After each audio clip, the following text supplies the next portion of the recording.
की भी। सत्राजित के सत्यभामा के एक बार मान का मर्दन करने के लिए ठाकुर जी बोले हम तो देखो पति हैं, हम तो कुछ ज्यादा कह नहीं सकते। सत्यभामा जी को अपने रूप की बड़ी गर्विष्ठता, अपने रूप का बड़ा अहंकार कि मैं बहुत सुंदर हूं। और निश्चित है भगवान की 16,108 पटरानियों में सबसे ज्यादा सुंदर रूप से यदि कोई है तो वो सत्यभामा है। लेकिन बंधुओं, रूप की सुंदरता कुछ ही दिन बढ़िया लगती है, स्वभाव की सुंदरता निरंतर बढ़िया लगती है। श्री रुक्मिणी जी स्वभाव से सुंदर है। रूप की ऐसी सुंदरता सत्यभामा जी के भीतर, अपने रूप के आगे वो किसी को नहीं समझती। ठाकुर जी के निज 3 पार्षदों को अभिमान हो गया। सबसे पहले तो श्री सुदर्शन जी, उनको अभिमान हुआ कि हमसे ज्यादा शक्तिशाली दुनिया में कोई नहीं। दूसरा अभिमान गरुण जी को हुआ कि हमसे तेज कोई नहीं चल सकता। और तीसरा अभिमान भगवान की पटरानी सत्यभामा को हुआ कि हमसे सुंदर कोई नहीं। और तीनों के मान का हनन करने के लिए ठाकुर जी ने हनुमान जी को बुलाया। जो मान का हनन करे, जो अभिमान दूर करे, वो श्री हनुमान जी। भगवान ने स्मरण किया, बोले देखो ये तीनों हमारे इतने सन्निकट रहते हैं कि हम कितना भी कहें सुनते नहीं। ये बात निश्चित है बंधुओं, आप जब जिसके बहुत सामीप्य में रहने लग जाते हो ना, वो आपकी गलती सुधारने का प्रयास करेगा तो भी नहीं सुधरोगे आप, क्योंकि अति सामीप्य में दोष होता है। कोई बाहर का व्यक्ति आकर के टोकेगा, समझाएगा, तभी सुधर पाओगे आप। ये प्रमाण है। ठाकुर जी बोले हम हैं तो द्वारिकाधीश, लेकिन अब इन तीनों को हम समझा नहीं सकते, समझते हैं नहीं। इसलिए अब किसी को ऐसे को बुलाया जाए जो इनके मान का हनन करे, इनके अभिमान को दूर करे। और मान का हनन करते हैं इसीलिए हनुमान जी को आमंत्रित किया द्वारिका। हनुमान जी महाराज द्वारिका आ गए। द्वारिका आकर के महाराज सुंदर वनों को उजाड़ने लगे, सुंदर वृक्षों को तोड़ने लगे, नारियल उखाड़ करके पीने लगे, केले के सुंदर वृक्षों को तोड़ करके केले खा जाएं, छिलका फेंक दें महाराज, फिसल के लोग गिर रहे हैं द्वारिका के। और कोई रोकने टोकने जावे तो वृक्ष उठा के फेंक दें हनुमान जी उसके ऊपर। सब दौड़े दौड़े गए स्वधर्मा सभा में। हे द्वारिकाधीश, एक बानर घुस आया है द्वारिका में, पूरी द्वारिका उजाड़ दी है उसने, आप कृपा करो। भगवान ने सुदर्शन चक्र से कहा आप जाइए, आप बड़े बलवान हैं, कोई बहुत शक्तिशाली बानर आया है, जाइए जाकर के उसको या तो बंदी बनाइए, नहीं तो अपने बल के आगे उसको शांत कर दीजिए। सुदर्शन जी कम नहीं है बंधुओं। सुदर्शन जी यदि अपने पे आ जाएं तो एक क्षण के अंदर पूरे समुद्र को सुखा सकते हैं, इतना तेज है सुदर्शन जी में।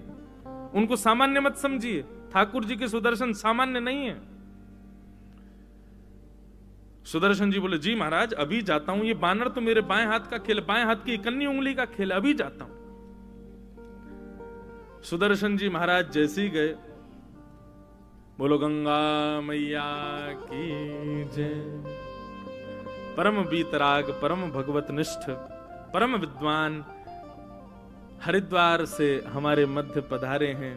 परम पूजनीय प्रातः स्मरणीय स्वामी श्री विवेकानंद जी महाराज। सब लोग करतल ध्वनि से महाराज जी का स्वागत करें। बोलो द्वारिकाधीश की, गंगा मैया की जय। जय हो विराजो महाराज। जय श्री कृष्ण महाराज। गंगा मैया तुम्हारी जय जय हो, गंगा मैया तुम्हारी जय जय हो, गंगा मैया तुम्हारी जय जय हो, मैया तुम्हारी जय जय हो, विष्णुपदी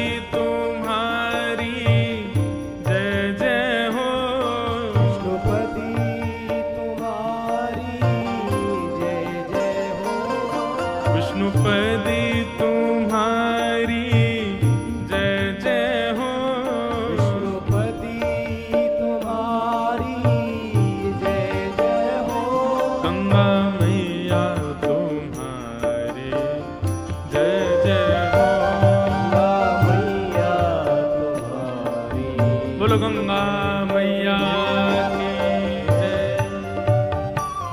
देखो, हम ब्रजवासी यहाँ आए तो गोमती जी में यमुना जी का संगम हो गया, तो गोमती यमुना समुद्र संगम।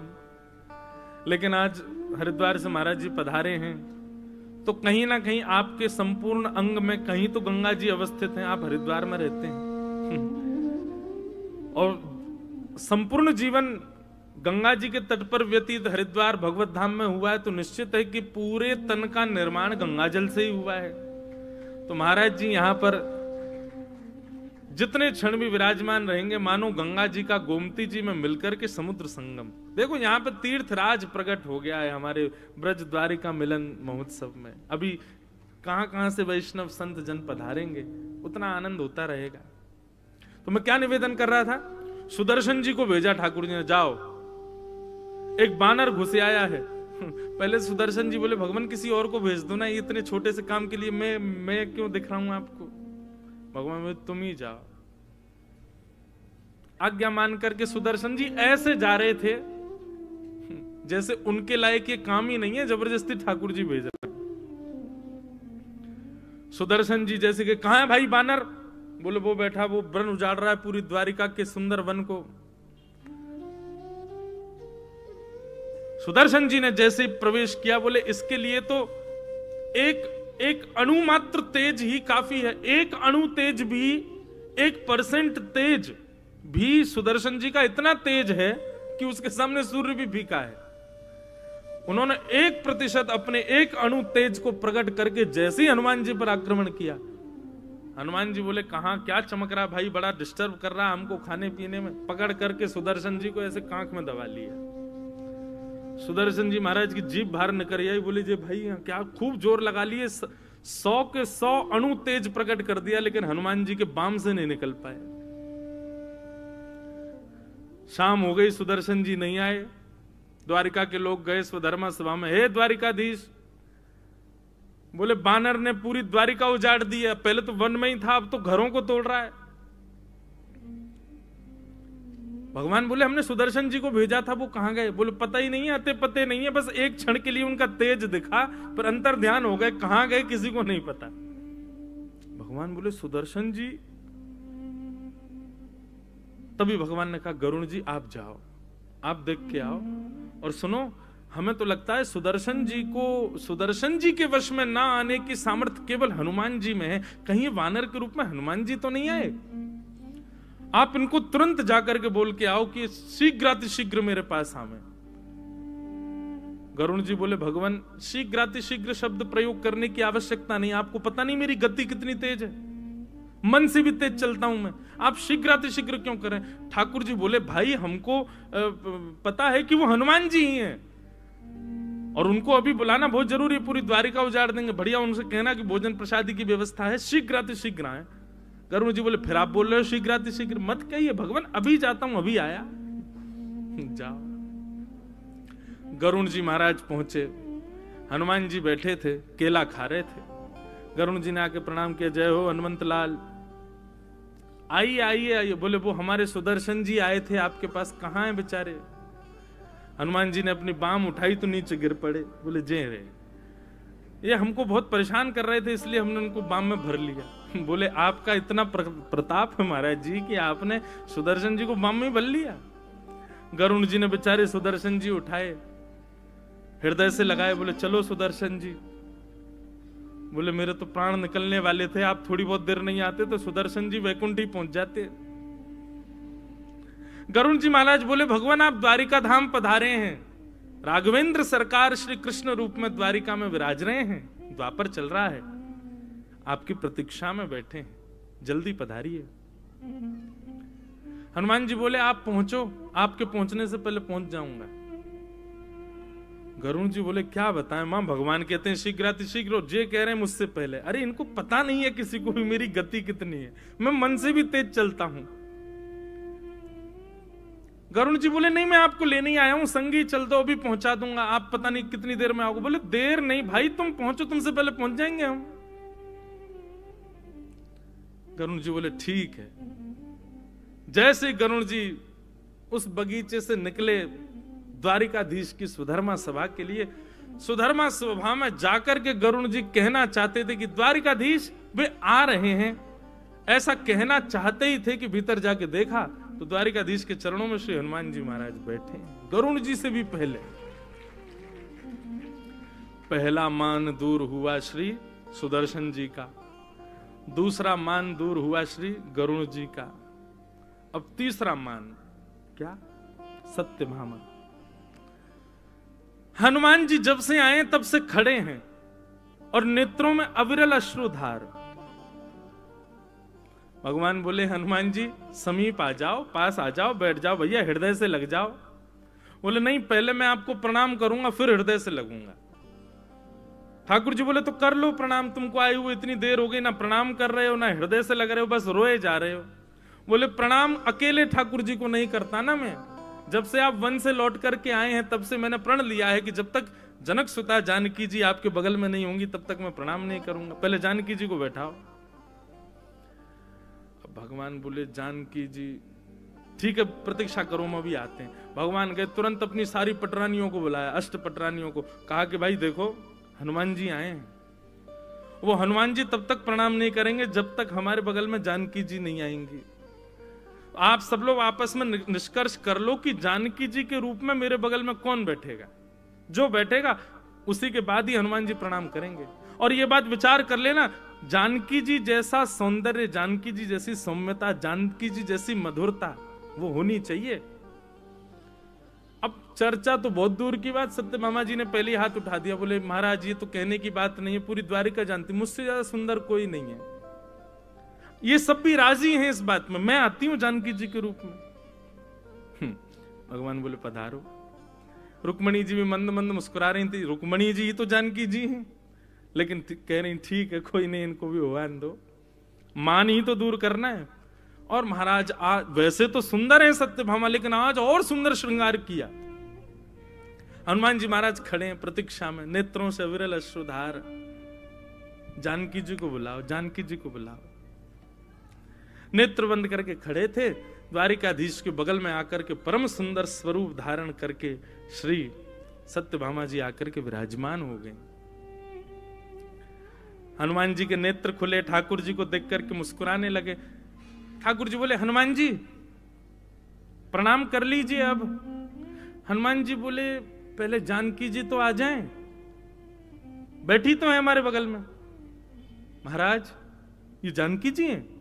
बोले हाँ देखो जानकी जी तो हैं। अच्छा नहीं नहीं भगवान, जनक सुता जानकी जी तो सतयुग में ही हैं, हमें लगता है द्वापर में जानकी जी की सुंदरता की पराकाष्ठा तो कोई नहीं। आप विश्वास माने और बुरा ना माने, ये आपके आगे बगल में बैठी तो मुझे पता नहीं क्यों ऐसा मन में भाव आया कि हमारे राघवेंद्र सरकार कृष्ण रूप में बड़े दयालु हो गए, दासियों को भी बगल में बैठा लेते हैं, कितने दयालु हो गए। अब तो सत्यभामा का मुख इतना सा रह गया, बोले इनको मैं दासी दिख रही हूं। सत्यभामा जी उठ करके रोती हुई अपने कक्ष में चली गई। तभी श्री रुक्मणी जी का आगमन हुआ। रुक्मणी जी को देखते हनुमान जी महाराज मदमस्त हो गए, नृत्य करने लगे, आहा चरणों से जाकर के लिपट गए, तब दंडवत प्रणाम किया श्री ठाकुर जी को। तो तीनों मानों को हनुमान जी के द्वारा द्वारिकाधीश ने द्वारिका धाम में सिद्ध कराया। सुदर्शन जी, गरुण जी और श्री सत्यभामा। तो ये चर्चा क्यों शुरू हुई थी? सत्यभामा जी बड़ी सुंदर हैं, पर रुक्मणी जी का जो सौंदर्य है वो स्वाभाविक सौंदर्य है, रूप का सौंदर्य नहीं है। इसलिए बंधुओं, ठाकुर जी रूप से सुंदरता अगर स्वीकार करते तो बहुत सुंदर बन के आई थी पूतना, पर ठाकुर जी को स्वभाव की सुंदरता ही प्रिय है। वही श्री कृष्ण जब मथुरा जाते हैं तो कुब्जा को सुंदर कहकर के पुकारते हैं, जिसकी कमर 3 जगह से टेढ़ी है। इसीलिए वैष्णवों को यह बात समझ लेनी चाहिए कि श्रृंगार और स्वरूप की सौंदर्यता, इससे द्वारिकाधीश कभी नहीं रीझेंगे। स्वभाव को सुंदर बनाओ। ये छल कपट बाजी ये सब ठाकुर जी को प्रिय नहीं है। आप बाहर से सुंदर हो, भीतर ये सब है, तो ये प्रिय नहीं है ठाकुर जी को। रुक्मणी जी ने पत्र में नवदा भक्ति की प्रथम भक्ति को विराजमान किया कि श्रुत्वा गुणान भुवन सुंदर शृण्वतां ते निर्विश्य कर्ण विवरै हरतुंगतापम् किरूपं दृशां दृशिमतामखिलार्थलाभम् त्वय्यच्युता विशति चित्रपत्रपम् में। रुक्मणी जी कहती हैं, हे नाथ, मैंने आपको कभी देखा नहीं है, केवल और केवल आपको सुना है। एक संतजन कथा में बता रहे थे कि जब ब्राह्मण ने जाकर के द्वारिकाधीश को पत्र सुनाया, ठाकुर जी से कहा कि ठाकुर जी पत्र आया है, कौंडन्यपुर के महाराजा भीष्मक राजा की बेटी रुक्मणी जी ने पत्र भेजा है। तो भगवान बोले पत्र पढ़ के सुनाओ। तो जैसे ही ब्राह्मण देवता ने पत्र पढ़ना प्रारंभ किया तो प्रथम श्लोक सुनते ही, 7 श्लोक नहीं सुने द्वारिकाधीश ने, प्रथम श्लोक सुनते ही ठाकुर जी अपने आसन से खड़े हो गए और कहने लगे, लाओ लाओ भाई, रथ की व्यवस्था करो, सब व्यवस्था करो, चलो कौंडन्यपुर चलना है। तो ब्राह्मण देवता बोले, भगवान पूरा श्लोक तो सुन लीजिए, पूरे पत्र तो सुन लीजिए, 7 श्लोक हैं, अभी एक ही श्लोक हुआ है। ठाकुर जी बोले, वो सब सुनाते रहना, तुम मार्ग में चलते चलते सुनाते रहना। बोले, तो आप कौंडन्यपुर जाने को तैयार हो गए, पहले समझ तो लीजिए कि रुक्मणी है कैसी। ठाकुर जी बोले, जो गुण हमको चाहिए वो गुण उनके प्रथम श्लोक में ही दिख गया। क्या है वो प्रथम गुण? कि रुक्मणी जी कह रही हैं कि मैंने आपको देखा नहीं, आपकी कथाएं सुनकर के आपसे प्रीति हुई है। ठाकुर जी कहते हैं, हे विप्र देवता, जिस वैष्णव को, जिस व्यक्ति को मेरी कथा में रति है, तो निश्चित है बाकी की भक्तियों में रति, बाकी के सदलक्षण और गुणों में रति उसकी होगी ही होगी। और नहीं भी कोई गुण होगा तो ये श्रवण भक्ति से वो गुण उसके भीतर आ जाएगा। एक प्रकार से ये कह दें, श्रवण भक्ति बंधुओं स्रोत है। यदि श्रवण भक्ति प्रारंभ हो गई, धीरे धीरे अपने आप सब भक्ति आ जाएंगी। आजकल क्या हो गया, यूथ के अंदर, समाज के अंदर थोड़ी भक्ति बढ़ी है, लेकिन कई चीज की भक्ति बढ़ी है। नाचने गावे की भक्ति बढ़ी है, सजवे धजवे की भक्ति बढ़ी है, अपने आप को भक्त दिखाने की भक्ति बढ़ी है। लेकिन उन्हीं लोगों को कथा में ले आओ तो कथा में रुचि नहीं है। इस बात का प्रमाण है कि आपकी भक्ति जो है वो केवल और केवल लोक रंजन के लिए है, ठाकुर जी के रंजन के लिए नहीं है।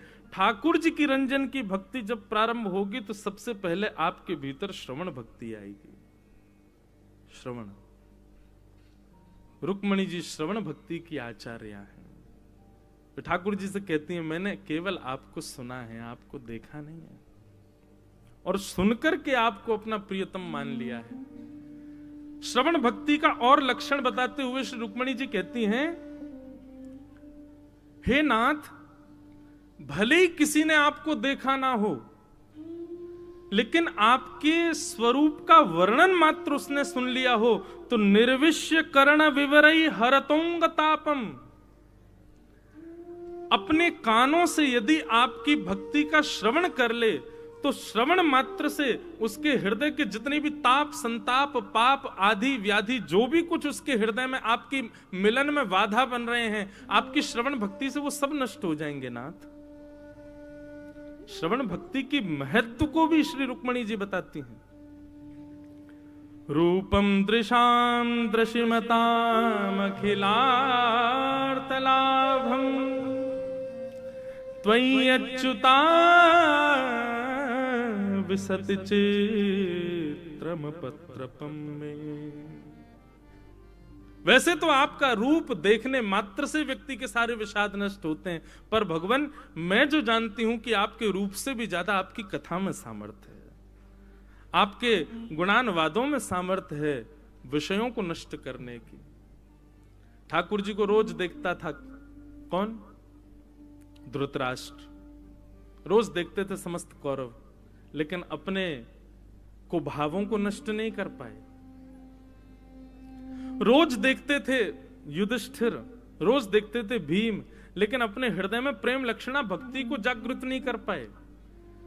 रोज देखता था अर्जुन, लेकिन उसके हृदय में भी प्रेम लक्षणा भक्ति कब प्रकट हुई? जब ठाकुर जी ने श्रवण कराया, जब गीता सुनाई, तब अर्जुन कहते हैं आप जो कहेंगे करिष्ये वचनम तब, आप जो कहेंगे मैं करूंगा नाथ, अब मुझे कोई संशय नहीं है। इसलिए भैया श्रवण भक्ति प्रधान भक्ति है, श्रवण भक्ति में रुचि जगाओ। और एक बात और, आप कहोगे कैसे रुचि जगाएं? प्रार्थना करो ठाकुर जी से, आपके चाहने से नहीं जगेगी, ठाकुर जी चाहेंगे तो ही श्रवण भक्ति में रुचि हो सकती है। और इस बात का भी प्रमाण, ये कोई मनमानी बातें नहीं है, इस बात का भी प्रमाण श्रीमद् भागवत में श्री सूत जी महाराज देते हैं कि ठाकुर जी की भक्ति, श्रवण भक्ति में, कथा में यदि रति है तो वह भी ठाकुर जी की इच्छा से ही हो सकती है।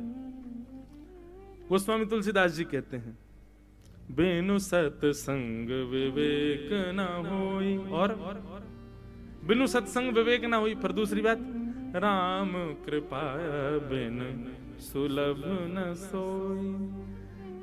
ये बात तो सत्य है कि सत्संग के बिना भक्ति नहीं जगेगी, लेकिन यह भी सत्य है कि राम जी के कृपा के बिना सत्संग नहीं मिलेगा। और श्रीमद् भागवत में सूत जी महाराज क्या कहते हैं कि धर्म स्वनिष्ठित पुंसां विश्वक्सेन कथा सुय नोत्पादय दधिरतिं श्रम एव हि केवलम। आप कितना भी अन्य साधनों को कर लीजिए, अन्य साधन मतलब कितना भी तीर्थ यात्रा कर लो, कितना भी गोमती सागर में स्नान कर लो, कितना भी गंगा सागर में स्नान कर लो, कितना भी आप त्रिवेणी संगम प्रयागराज के स्नान कर लीजिए, आप कितने भी कुंभ के शाही स्नान कर लीजिए, ठीक है, सबका महत्व अपनी जगह है। लेकिन इनके भी जो महत्व आप सुनते हैं, हर की पौड़ी पर स्नान का महत्व, ऋषिकेश में स्नान का महत्व, सागर में संगम में स्नान का महत्व, ये सारे महत्व भी तब फलीभूत होते हैं कब? जब यहां कह रहे हैं विश्वक्सेन कथा सुयह रतिम। यदि ठाकुर जी की कथा में आपकी रति हो रही है तो आपके समुद्र स्नान, नदी स्नान, तीर्थ यात्रा, शंकर जी पर बिल्वपत्र चढ़ाना, अलग अलग जगहों पर जाना, द्वारिकाधीश की ध्वजा अर्पित करना, 56 भोग के मनोरथ करना, ये सारे आपके तब फलीभूत माने जाएंगे कब? जब आपकी कथा में रति होगी। समझ में आ रही है बात? नहीं आ रही? आप कितना भी अन्य साधन कर लीजिए, कितनी भी तीर्थ यात्राएं कर लीजिए, और सबको करने के बाद एक बार कथा में जाकर के बैठिए। यदि कथा में आपको रुचि बन जाए, अच्छा कथा में रुचि बन जाए, इसके भी कैसे पता चले कि रुचि बन गई है?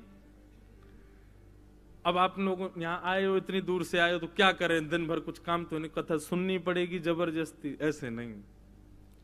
रुचि बनने का मतलब है कि आप ये तक भूल जाओ कि कब 1 बज गए और कब कथा विश्राम हो गई।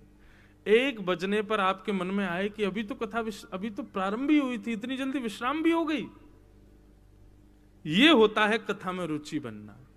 कथा में रुचि बनने का दूसरा अर्थ क्या है? बाग गदगदा द्रवते यस्य चित्तम रुदत्य भिक्षणम हसति क्वचिच्च विलज्ज उद्गायत नृत्यते च मदभक्ति युक्तो भुवनम पुनातु। वाणी गदगद हो जाए सुन करके, नेत्र सजल हो जाए सुन करके, निर्लज्ज होकर के आगे पीछे वाले क्या सोचेंगे, निर्लज्ज होकर के नृत्य करने का मन करने लग जाए, और किसी को दिखाने रिझाने के लिए नहीं, बस श्याम सुंदर के लिए, ऐसी भावना हृदय में प्रकट हो जाए, समझो मदभक्ति युक्तो भवनम पुनातु। तब समझो कि आपके अंदर कथा के प्रति रति जगी है, और यही रति इस बात का प्रमाण है कि आपके अन्य सब साधन ठाकुर जी स्वीकार करते हैं। आप 56 भोग लगाओ, ध्वजा चढ़ाओ, गिरिराज जी की परिक्रमा कर आओ, संत जनों को प्रणाम कर दो, संगमों में स्नान कर लो, लेकिन कथा में आती हो लगे कब 1 बजेंगे, कब भोजन होगा, कब यहां से जाएंगे, कब कुछ होगा, कब कोई भजन आएगा, कोई कीर्तन आएगा। अच्छा, मैंने भी एक नया नियम शुरू कर दिया। अभी क्या होता है कि लोग बाग प्रश्न पत्र भेजते हैं, तो उसमें लिख के महाराज जी 1-1.5 घंटा में एक भजन सुना दिया करो। मेरे पास सब साधन, हमारे सब गंधर्वजन बैठे रहते, महाराज जी कुछ गाओ। गला भी दिया ठाकुर जी ने, पद भी बहुत सारे, लेकिन मैं जानबूझ के नहीं गाता। क्यों नहीं? कथा सुनो, क्योंकि प्रथम भक्ति श्रवण है, दूसरी भक्ति कीर्तन है। जब तक श्रवण में रति नहीं हो तब तक कीर्तन में नहीं जाने देंगे। कीर्तन भक्ति में तो सबको आनंद आता है, जो सो भी रहे होते हैं कीर्तन भक्ति में वो भी उठ जाते हैं, लेकिन श्रवण भक्ति में जगे रहो, ये ठाकुर जी की कृपा है। तो श्रवण भक्ति ये प्रथम भक्ति है। रुक्मणी जी को अपनी प्रथम पटरानी के रूप में केवल ये गुण देख करके ठाकुर जी ने स्वीकार किया। एक पति अपनी गृहिणी को उसकी एजुकेशन देख करके ले, रूप देख करके ले, परिवार देख करके ले, सौंदर्य देख के ले, स्वभाव लेके, लेकिन जगत नियंता जगदाधार द्वारिकाधीश अपनी प्रमुख पटरानी के रूप में रुक्मणी जी को स्वीकार करते हैं केवल एक गुण देख करके, कि उनके भीतर कथा सुनने के प्रति रति है। और यही बात प्रमाणित होती है रुक्मणी जी के पत्र से। एक अष्ट सखाओं का पद है, बहुत सुंदर पद है। आप सबको द्वारिकाधीश के सामने जाकर के वो पद गाने चाहिए जो हम यहां गाते हैं। यह मांगू गोपी जन वल्लभ, यह मांगू गोपी जन वल्लभ। सब द्वारिका आए हो और ब्रज के प्रतिनिधि में आए हो आप लोग। ये आप सब लोगों को जो ये आईडी कार्ड दिए गए हैं ना, ये इसलिए नहीं है कि आप इस कथा के उत्सव के यजमान आदि हो, नहीं, आप इस उत्सव में किसी ना किसी रूप से सहभागी हो, मतलब आप सब ब्रजवासी हो। और इस भाव से आप इसको पहन करके भी यदि मंदिर में जाओगे तो द्वारिकाधीश आपकी जरूर सुनेंगे। एक भाव मात्र, क्यों ब्रज लिखा उस पर, ब्रज द्वारिका मिलन महोत्सव। द्वारिकाधीश से जाकर के ये प्रार्थना कर देना, बहुत सुंदर पद है। हमें द्वारिकाधीश जी से क्या चाहिए? यह मांगू गोपी जन वल्लभ, यह मांगू गोपी जन वल्लभ। मानुष जन्म और हरि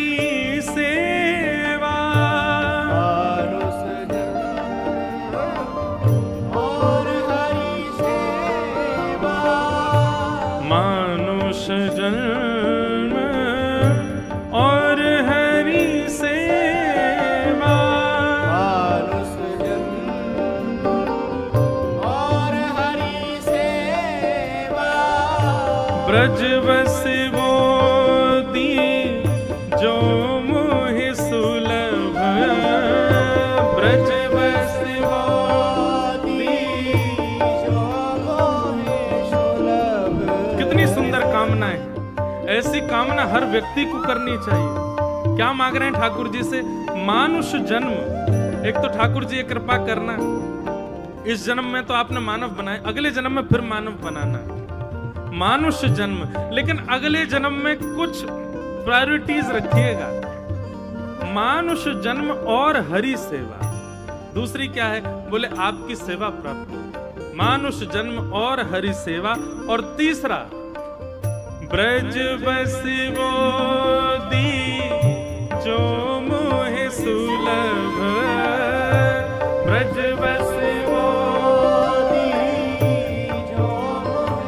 अभी 14 तारीख को ठाकुर जी का जन्मोत्सव, हमारे गिरधर लाल जी का।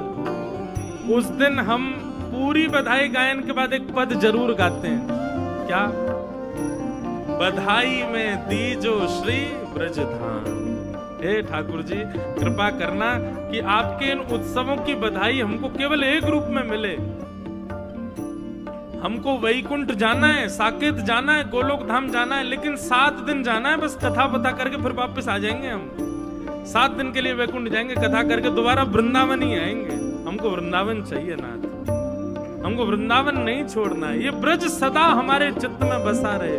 ब्रज बसी बोधी जो मोहि सुलभ, ब्रज बसी बोधी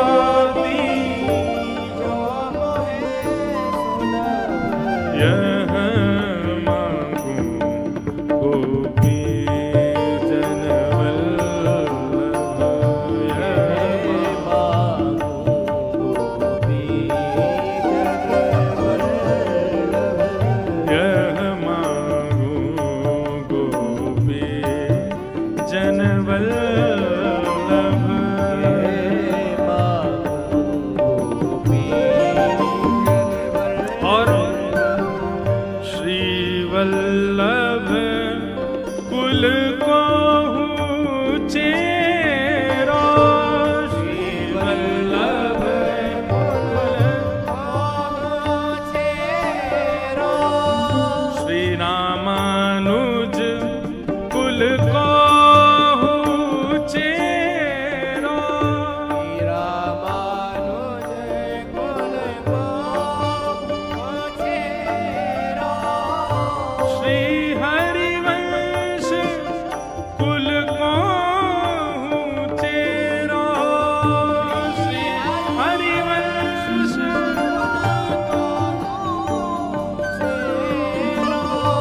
श्री हरिदास वंश को चेरो,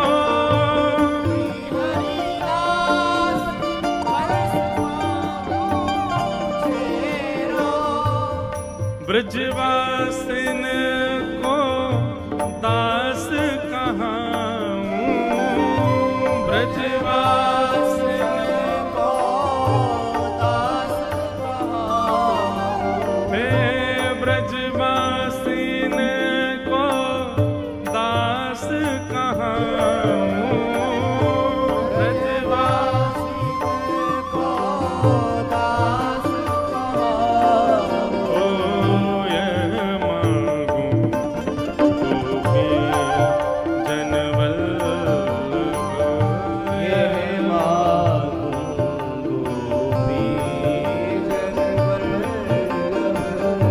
श्री यमुना जल नित प्रति नहाऊं, श्री यमुना जल नित प्रति नहाऊं, मन वच क्रम कृष्ण गुण गाऊं, मन वच कृष्ण गुण गाऊं, मन वच कर्म कृष्ण गुण गाऊं, मन वच कर्म कृष्ण गुण गाऊं। और ये सब तो मांगते जा रहे हैं हम ठाकुर जी से, और इन सब को पुष्ट कौन करेगा? धन तो बहुत मिल गया, लेकिन लॉकर नहीं है तो छुपाओगे कहां? चोरी हो जाएगा। आपको ब्रज मिल गया, ब्रजवासियों की सेवा मिल गई, यमुना जी का स्नान मिल गया, ठाकुर जी की सेवा मिल गई, ये जितनी भी वस्तु हमने मांगी सब मिल गया, लेकिन लॉकर भी तो चाहिए। और लॉकर क्या है?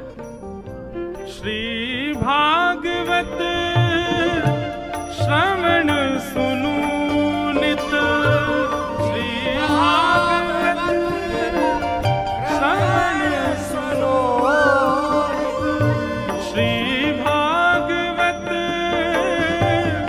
श्रवण सुनू नित, भागवत श्रवण सुनो। और फिर इन तज हित कहीं अनत न जाऊं, इन तज हित कहीं अनत न जाऊं, परमानंद दास यह मांगत है, परमानंद दास यह मांगत है, परमानंद दास यह मांगत है, परमानंद दास यह मांगत है। अंतिम पंक्ति तो बहुत ही सुंदर है।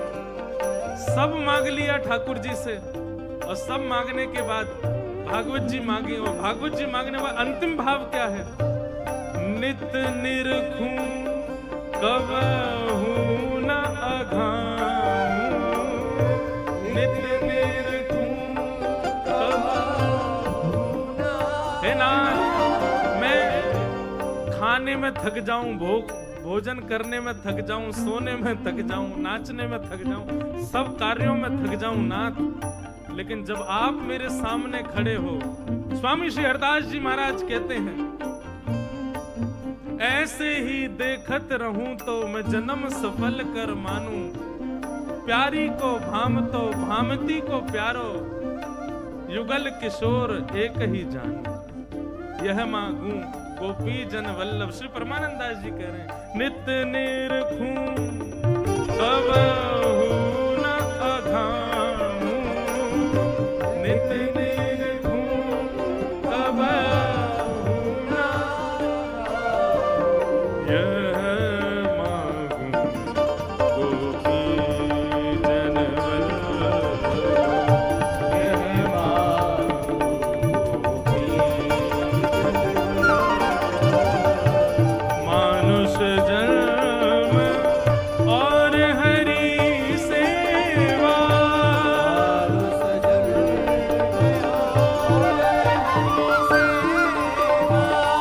ब्रज बसिवो दी जो मोहे सुलभ, ब्रज बसिवो दी जो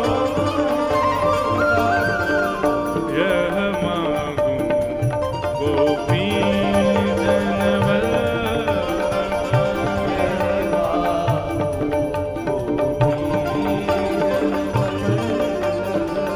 यह मांगू गोपी जन वल्लभ, यह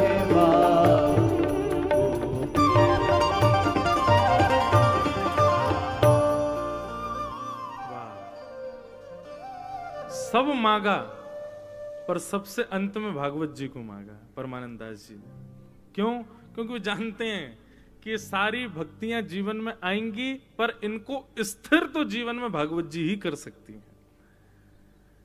बंधुओं, सब, चाहे आप किसी भी संप्रदाय से हो, किसी भी मत से हो, किसी भी भाव से हो, सब जगह भागवत जी प्रधान है, कथा प्रधान है। कथा की प्रधानता इसलिए विशेष है क्योंकि जैसा कि अभी एक भाव आया ना, हम कथा सोच के नहीं करता, मैं जो मन में भाव आता बोल देता हूं। अब मन में भाव आया, लॉकर है, ये सारे धन हैं, ठाकुर जी की सेवा करना, नाम जप करना, तिलक करना, वैष्णव भाव रखना, संतों की सेवा करना, ये सारे धन हैं और इनका लॉकर है श्रीमद् भागवत जी। यदि भागवत जी जीवन में होंगी तो सब व्यवस्थित होता रहेगा, इकट्ठा होता रहेगा।